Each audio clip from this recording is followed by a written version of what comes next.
I just opened my box for my new equipment. It's a heat press.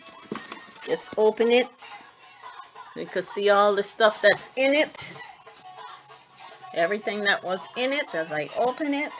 And probably the top end of the machine.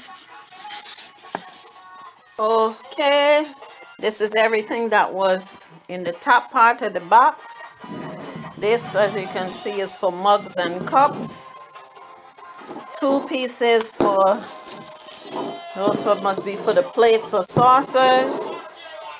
This is the control mechanism plug.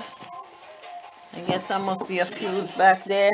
This is for the 2 pieces for the cap. Okay, so that's what I got so far. Now on to the big pieces. Okay, she's all together, ready to go. The plug is here. We got the box connected. It was very simple. Just attach this, screw it in nice and tight, and yep, it's ready to go. You can swing it.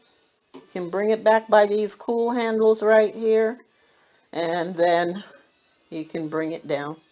Bring it down, bring it down, bring it down, and lock it. You adjust the pressure up here, left or right, according to how much pressure you need for what you're doing.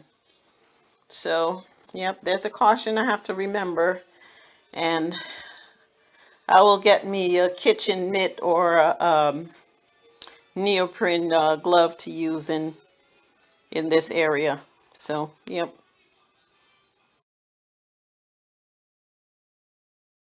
So, attachments for the heat press. I have 2 heat elements for making plates. You know, like you can do memory plates or children's plates or something of that sort. And then I have the attachment for making the cap.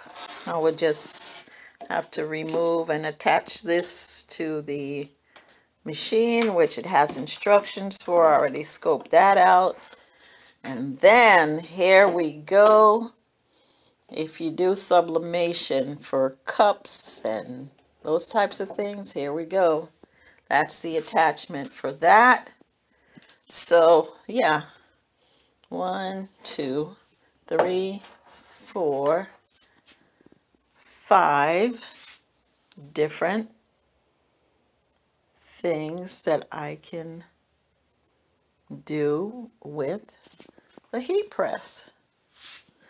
And additionally, this is a swing away model,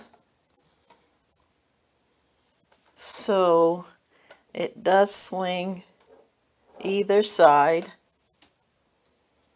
away to prevent burns.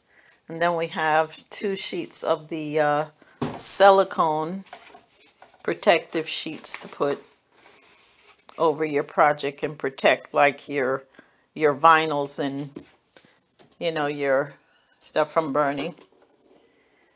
So yeah, I'm excited. I just can't wait to get started. I've been saying I'm going to do this t-shirt and accessories type.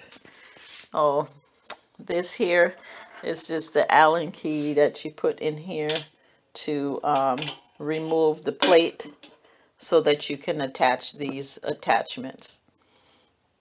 So I'll just keep everything right here together, and yeah, let's see how the rest of this plays out.